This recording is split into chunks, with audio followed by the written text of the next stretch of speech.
ये कोई पेड और स्पॉन्सर्ड रिव्यू नहीं है। इसमें प्रोडक्ट का सिलेक्शन उनकी परफॉर्मेंस, फीचर्स, यूज़र फीडबैक के बेसिस पर किया गया है। आई अश्योर यू ये हेल्प करेगा आपको एक बेस्ट प्रोडक्ट चूज़ करने में। Thanks for your support. Hello friends, welcome to my channel. और आज इस वीडियो में मैं आपको बताऊंगी best 32 inches TVs of this year.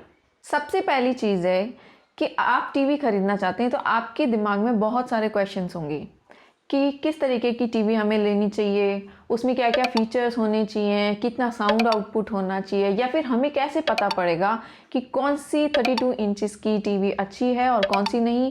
क्योंकि बहुत सारे ऑप्शंस है। लाइक आज की जो टेक्नोलॉजी है उसमें एलईडी टीवीज़ आ गए हैं। पहले एलसीडी टीवीज़ और प्लाज्मास थे जो पुरानी टेक्नोलॉजी हो गई है, वो अब हमें खरीदने भी नहीं चाहिए। तो काफ़ी सारे क्वेश्चंस हैं, कितने उसमें HDMI पोर्ट्स होने चाहिए, कितने USB पोर्ट होने चाहिए, वाईफाई से कनेक्टिविटी कैसी होनी चाहिए। तो आज इस वीडियो में मैं आपको डिटेल में बताऊंगी कि कैसे आप एक अच्छी टीवी चूज़ कर सकते हैं। सबसे पहली चीज़ होती है कि आप जो टीवी लेने वाले हैं उसके लिए आपको पहले साइज़ डिसाइड करना होता है। नो डाउट आप 32 इंचेस की टीवी लेना चाहते हैं, बट वो लेने से पहले आपको ये चीज़ ध्यान रहनी चाहिए कि जो 32 इंचेस की टीवी होती है उसके लिए आप कितने डिस्टेंस पे बैठ सकते हैं। क्योंकि 32 इंचेस की टीवी हो चाहे कोई भी इंच की टीवी हो, उनके लिए एक प्रॉपर डिस्टेंस होती है। अगर आप उस डिस्टेंस से ज़्यादा डिस्टेंस पे बैठेंगे तो आपको जो उसका व्यूइंग एक्सपीरियंस है, उस टीवी में कोई मूवी देखने का, सीरियल देखने का या कोई भी चीज़ ऐसी देखते हैं आप, तो उसके लिए उसका एक्सपीरियंस अच्छा नहीं होता है अगर आपकी डिस्टेंस ज़्यादा है। तो 32 इंचेस की टीवी में डिस्टेंस आपको कम से कम 4 फीट से 8 फीट की होनी चाहिए। नाउ सेकंड चीज़ होती है कि आपने अगर अपना डिस्टेंस डिसाइड कर लिया है तो आपको हमेशा पता होना चाहिए कि उसका रिजोल्यूशन कौन सा है। बट 32 इंचेस की जो टीवीज़ हैं उनमें मोस्टली HD रेडी आता है। HD रेडी का मतलब होता है कि उसमें 720 पिक्सल्स की ही वो टीवी आती हैं। दैट मीन्स कि उनमें जो नंबर ऑफ पिक्सल्स हैं वो 1 मिलियंस तक होते हैं। नो डाउट उसकी क्वालिटी अच्छी होती है क्योंकि अभी तो बहुत सारी नई टेक्नोलॉजीज़ आ गई हैं, काफ़ी इम्प्रूवमेंट हो गए हैं। बट अगर आप फुल HD टीवी लेना चाहते हैं तो मार्केट में सिर्फ 1-2 कंपनी ही ऐसी हैं जिनकी प्रोडक्ट फुल HD में अवेलेबल हैं। अदरवाइज़ बाकी सारी टीवीज़ HD रेडी में आती हैं। नाउ इसके बाद में बात आती है कि जो आपकी टीवी है उसका डिस्प्ले किस टाइप का होना चाहिए।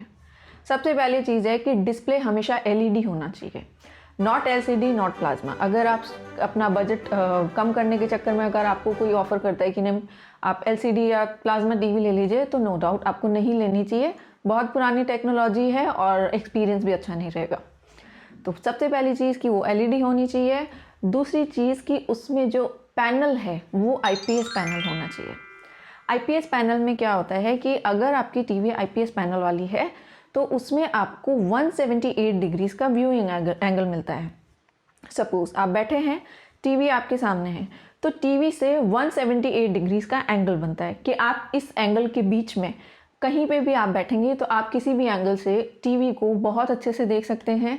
उसमें कोई कलर में चेंजेस नहीं होंगे, उसका जो इमेज की ब्राइटनेस है उसमें कोई चेंजेस नहीं होंगे। तो अगर आप IPS पैनल वाली टीवी लेते हैं तो आप अपने रूम के या हॉल के किसी भी कॉर्नर से बैठ के आप टीवी देखते हैं तो आपको बहुत अच्छी इमेज दिखती है, कलर में और ब्राइटनेस में कोई चेंजेस नहीं आता। लेकिन अगर आप नॉन IPS पैनल की कोई भी टीवी लेते हैं, वो IPS पैनल के साथ नहीं है, तो आपके लिए जो व्यूइंग एंगल होता है वो कम हो जाता है और आप अपने रूम या हॉल के किसी भी एंगल से बैठ के उसे नहीं देख सकते हैं अच्छे से, क्योंकि उसमें कलर और ब्राइटनेस में चेंज आ जाएगा। दूसरी चीज़, आपको जो सीन उस टीवी में चल रहा है, कोई पिक्चर है, तो वो आपको प्रॉपर नहीं दिखाई देगी। आपको हमेशा चूज़ करना चाहिए कि जो टीवी है उसमें IPS पैनल होना चाहिए। नाउ नेक्स्ट है रिफ्रेश रेट। रिफ्रेश रेट में क्या होता है कि जितनी ज़्यादा रिफ्रेश रेट होगी उतना अच्छा आपका व्यूइंग एक्सपीरियंस होगा। तो रिफ्रेश रेट में क्या होता है कि आप जैसे कोई नॉर्मल मूवी देख रहे हैं, कोई सीरियल देख रहे हैं, तो उसमें कोई फ़र्क नहीं पड़ता है। लेकिन होता क्या है कि अगर आपको गेमिंग्स खेलना है या फिर आपको कोई स्पोर्ट्स देखना है, जो फास्ट मोशन की चीज़ें होती हैं वो अगर आप देख रहे हैं, तो अगर आपकी टीवी का रिफ्रेश रेट कम होगा तो जो फास्ट मोशन की चीज़ें हैं वो आप प्रॉपर नहीं देख पाओगे। नॉर्मली जो हमारी आईज़ होती हैं वो 50 to 60 हर्ट्ज़ तक की रिफ्रेश रेट में इमेजेस को प्रॉपरली देख सकती हैं। बट आपको अगर स्पोर्ट्स का स्पेशली बहुत शौक है, लाइक आपको रेसिंग्स वगैरह देखनी होती है, गेम्स वगैरह खेलने होते हैं, तो उसके लिए आपको ग्राफिक्स बहुत अच्छे चाहिए होते हैं, उसकी रिफ्रेश रेट बहुत अच्छी चाहिए होती है। तो उसके लिए आपको एटलीस्ट 50 हर्ट्ज़ या उससे ज़्यादा रिफ्रेश रेट वाली टीवी लेनी होती है। तो ये रिक्वायरमेंट हो गई कि आपकी जो टीवी है उसमें रिफ्रेश रेट कम से कम 60 हर्ट्ज़ होनी चाहिए। नाउ अब बात आती है आपकी टीवी का रिजोल्यूशन। जैसा कि मैंने पहले भी बताया कि रिजोल्यूशन आपको जो 32 इंचेस की टीवी है उसमें HD रेडी ही मिलेगा। कुछ जो स्पेसिफिक ब्रांड्स हैं उनको छोड़ के बाकी सब में HD रेडी रिजोल्यूशन ही मिलता है। बट आपको अगर फुल HD लेना है या 4K लेना है तो रिजोल्यूशन में ये फ़र्क होता है कि जो HD रेडी है उसमें आपको 720 पिक्सल्स की ही पिक्चर्स मिलती हैं। फुल HD में आपको 1080 पिक्सल्स की इमेज मिलती है। जो व्यूइंग आपका एक्सपीरियंस होगा वो उससे ज़्यादा अच्छा होगा। एंड 4K में आपको बहुत ज़्यादा अच्छी पिक्सल्स मिलते हैं। इनमें क्या होता है कि जो HD रेडी टीवीज़ होती हैं उनमें नंबर ऑफ़ पिक्सल्स की क्वांटिटी 1 मिलियन होती है, वहीं फुल HD में 2 मिलियंस होती है, बट 4K के अंदर 8 मिलियंस होती है, 8 टाइम्स देन दैट। तो आपको रिजोल्यूशन ध्यान में रखना चाहिए, बट 32 इंचेस की टीवी में आपके पास में ज़्यादा ऑप्शन नहीं है, तो कोई प्रॉब्लम नहीं है। व्यूइंग एक्सपीरियंस ओवरऑल अच्छा रहेगा, बट फुल HD और 4K में बहुत ज़्यादा अच्छा होता है। नाउ पॉइंट है कि कॉन्ट्रास्ट रेशियो, आपकी टीवी का जो कॉन्ट्रास्ट रेशियो है वो कितना होना चाहिए। जितना ज़्यादा कॉन्ट्रास्ट रेशियो होगा उतनी ही आपको जो इमेज है वो स्मूथ दिखाई देगी, अच्छी दिखाई देगी। उसके कलर्स आपको ब्राइटनेस ज़्यादा मिलेगी, बहुत अच्छे कलर्स मिलेंगे। तो जितना अच्छा कॉन्ट्रास्ट होगा वो बेटर होगा। नेक्स्ट चीज़ है कि HDR होता है हाई डायनेमिक रेंज। अगर आपकी टीवी में HDR का ऑप्शन है, HDR में दो ऑप्शंस आते हैं। एक आता है HDR10 जिसे हम HDR Pro भी कहते हैं, और दूसरा आता है डॉल्बी विजन। HDR Pro भी आपको 32 इंचेस की टीवीज़ में हार्डली किसी एक दो मॉडल में मिल जाएगा, बाकी सब में नहीं मिलेंगे। HDR में क्या होता है कि अगर आपको HDR टीवी में मिल रहा है तो आपको जो इमेज, जो सीन उस टीवी में दिखाई देंगे वो बहुत ट्रू होंगे, आपको रियलिस्टिक लगेगा, आपको लगेगा कि एग्जैक्टली आप वहाँ पे बैठ के ये चीज़ देख रहे हैं। तो वो चीज़ हमें HDR में मिलता है।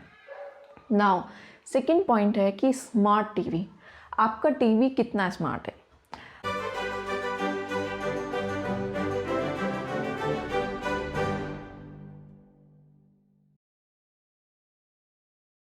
अभी जो मार्केट में टीवीज़ हैं नई टेक्नोलॉजी में, उनमें दो तरह के टीवी हैं।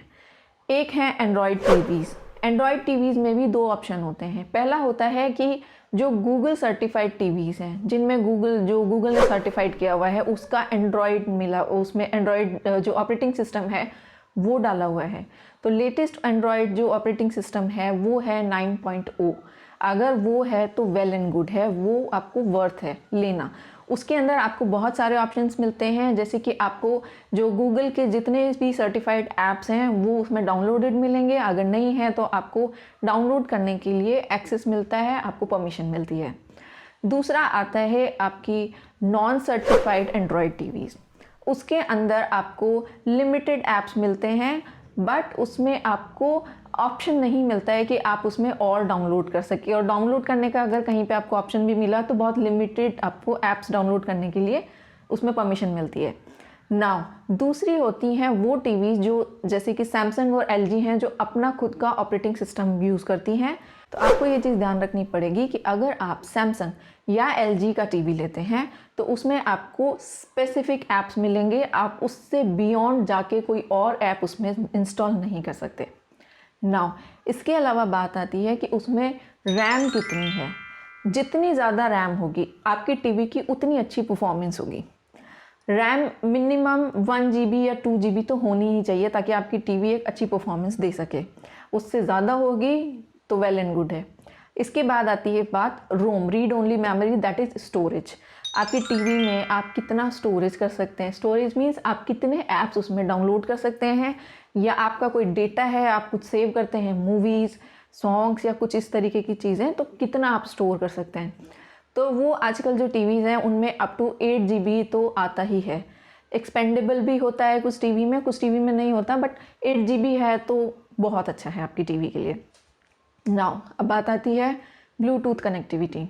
हर टीवी में ब्लूटूथ कनेक्टिविटी आजकल आती है, बट होगी तो बहुत अच्छा है, नहीं होगी तो कुछ चीज़ें होती है, जैसे हम अगर अपने जो मोबाइल होता है उसको जो मिररिंग के लिए हम उसे कनेक्ट करते हैं तो उस टाइम में हमें ब्लूटूथ की काफ़ी ज़रूरत पड़ती है, तो वो होना बहुत ज़रूरी है। नेक्स्ट होता है कि आपकी टीवी में वाईफाई कनेक्टिविटी है कि नहीं, तो मोस्टली टीवीज़ में आती है, अगर नहीं है तो आपको वो ऑप्शन छोड़ देना चाहिए, क्योंकि आपकी टीवी में वाईफाई होना बहुत ज़रूरी है।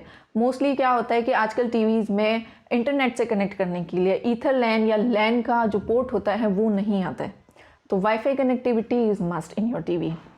नाउ बात आती है कि उसके अंदर आपके पास में 3.5 mm का ऑडियो आउटपुट जैक भी होना चाहिए, ताकि आप अपना जब भी आपको अगर अकेले में बैठ के टीवी देखना है, आप नहीं चाहते कि किसी को डिस्टर्बेंस हो, तो आप उसमें अपना जो हेडफोन्स हैं उसको कनेक्ट कर सकें। नाउ अब हम बात करेंगे कि और क्या फीचर्स आपकी टीवी में होनी चाहिए as a smart TV.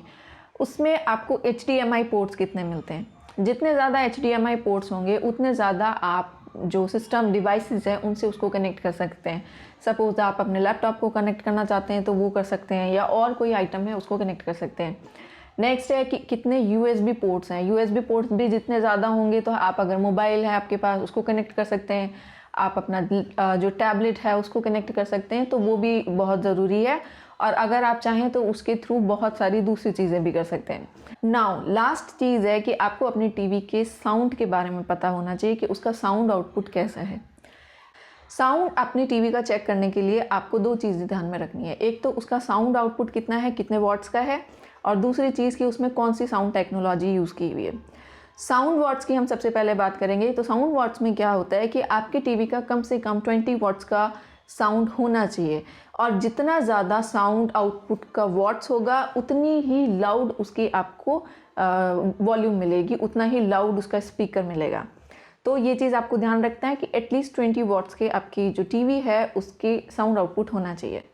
Now second thing है कि साउंड टेक्नोलॉजी, कौन सी टेक्नोलॉजी उसमें यूज़ की हुई है। जो आजकल टेक्नोलॉजीज़ हैं वो आपने सुना होगा, डॉल्बी साउंड होता है या DTS होता है, या फिर कुछ एक्सपर्ट्स हैं जैसे कि हरमन है, वो अपना इस चीज़ में बहुत ज़्यादा उनको प्रोफेशनल हैं, उनकी इसके अंदर पकड़ बहुत ज़्यादा है। तो अगर आपकी टीवी में आपको इन तीनों में से कोई भी टेक्नोलॉजी मिलती है तो वेल एंड गुड है, बट अगर वो नहीं मिलती है तो वो आपकी टीवी का डिसएडवांटेज है। तो ये कुछ पॉइंट्स है, सर्टेन पॉइंट्स है जो आपको हमेशा ध्यान रखने चाहिए बिफोर बाइंग योर टीवी। ये जो मैंने टीवीज़ इस वीडियो में लिए हैं ये डिपेंड करते हैं कि लोगों ने क्या रिव्यूज़ किए हैं, वो चीज़ मैंने ध्यान रखा है, लोगों ने इनको क्या रेटिंग दी और आफ्टर यूजिंग देम उन्होंने क्या इन टीवीज़ के फीडबैक दिए और इनकी प्राइसिंग क्या है। तो ये सारी चीज़ें विद डिटेल मैं आपके साथ में आगे इस वीडियो में शेयर करूँगी। So shall we begin. सबसे पहले हम बात करेंगे Mi 4a Pro 32 inches HD ready Android LED TV के बारे में। इसमें आपको LED display with vivid engine मिलेगा, vivid picture engine. Vivid picture engine में आपको बहुत अच्छी जो इमेज है वो दिखाई देगी। इसमें कलर्स आपको बहुत सारे अच्छे मिलेंगे। इसमें आपको जो कंट्रास्ट है, कलर कंट्रास्ट है, ब्राइटनेस है, वो बहुत अच्छी मिलेगी, वो बिल्कुल like a true picture. Then इसके अंदर आपको IPS पैनल मिलेगा, रिफ्रेश रेट इसमें 60 हर्ट्ज है। देन इसमें आपको एंड्रॉयड 9.0 मिलेगा with Google assistant and data saver. इसमें आपको HDR नहीं मिलेगा क्योंकि 32 इंचेस की टीवीज़ में नहीं मिलता है, कुछ ब्रांड्स को छोड़ के। इसके अलावा इस टीवी के जो भी फीचर्स हैं वो आप स्क्रीन पे देख सकते हैं, और ये टीवी आपको पड़ेगी कम से कम 14,000 रुपीज़ के आसपास। देन हम दूसरी टीवी के बारे में बात करेंगे, वो है OnePlus की Y series 32 inches HD ready LED smart Android TV. इसमें भी आपको LED डिस्प्ले मिलेगा, IPS पैनल मिलेगा, 720 पिक्सल्स का रिजोल्यूशन मिलेगा। देन इसमें रिफ्रेश रेट इसमें भी आपको 60 हर्ट्ज मिलेगी, HDR इसमें भी नहीं है। एंड देन आफ्टर इसका जो ऑपरेटिंग सिस्टम है वो भी आपको Android 9.0 with Google assistance and data saver मिलेगा एंड क्रोमकास्टिंग मिलेगा। और इसके अलावा इसके जो अदर फीचर्स हैं वो आपको स्क्रीन पे विजिबल हैं, वो आप देख सकते हैं। And this TV will also cost you around 14,000 rupees. Now next है हमारी सैमसंग 32 इंचेस टीवी। इसमें भी आपको LED डिस्प्ले मिलेगा, IPS पैनल है इस टीवी का। देन इसमें आपको HDR मिलेगा। यस, ये वो टीवी है जिसमें आपको HDR मिलेगा। दैट मीन्स कि आपको बहुत अच्छे इसमें कलर्स मिलेंगे, ब्राइटनेस मिलेगी और जो पिक्चर एक्सपीरियंस होगा वो बिल्कुल ट्रू इमेज जैसा होगा कि आप बिल्कुल उसको लाइव देख रहे हैं। तो ये इस टीवी में आपको एक बेटर ऑप्शन मिलेगा। देन इसके अलावा इसके अंदर इनका खुद का ऑपरेटिंग सिस्टम है जो कि टाइजन है। इसमें आपको लिमिटेड ऐप्स मिलेंगे जो इस टीवी में ऑलरेडी इंस्टॉल्ड हैं, तो वो आपको थोड़ा सा ड्रॉबैक लग सकता है। इसका हम कॉन्स बोल सकते हैं, डिसएडवांटेज बोल सकते हैं। देन इसमें आपको रिफ्रेश रेट 60 हर्ट्ज मिलेगी और इसके अलावा जो अदर ऑप्शंस हैं, जो अदर फीचर्स हैं इस टीवी के, वो आप स्क्रीन पे देख सकते हैं। And this TV will cost you around 15,500 rupees. Now next TV है हमारी VU 32 इंचज़ की LED टीवी। इसमें भी आपको LED डिस्प्ले मिलेगा, IPS पैनल है इस टीवी का, रिजोल्यूशन इसमें 720 पिक्सल्स मिलेगी। देन इसके अलावा इसमें HDR आपको नहीं मिलेगा और इसके अलावा इसमें आपको जो एंड्रॉयड सिस्टम है वो अगेन एंड्रॉयड 9.0 मिलेगा with Google assistance and data saver and Chromecasting. इसके अलावा जो बाकी के फीचर्स हैं वो भी आप स्क्रीन पे देख सकते हैं। और दूसरा, इस टीवी में आपको रिफ्रेश रेट 60 हर्ट्ज मिलेगी and this TV will cost you around 14,800 rupees. Now जो लास्ट टीवी है वो हम बात करेंगे Kodak 32 inches HD LED TV के बारे में। इस टीवी में भी आपको LED डिस्प्ले मिलेगा। देन इसमें IPS पैनल यूज़ हुआ हुआ है। देन इसमें आपको रिजोल्यूशन मिलेगा 720 पिक्सल्स का। इसमें आपको एंड्रॉयड 9.0 मिलेगा विद गूगल असिस्टेंस एंड इसमें आपको जो रिफ्रेश रेट है वो 60 हर्ट्ज मिलेगी and this TV will cost you around 13,000 rupees. I hope you like this video और इस वीडियो में आपके जो डाउट्स है कि आपको कैसे टीवी सेलेक्ट करनी है या क्या चीज़ें ध्यान में रखनी चाहिए वो क्लियर हो गई होंगी। But still, if you have something to ask, then you can comment me below in the comment section. I will try to answer you. Thanks for watching. Bye bye.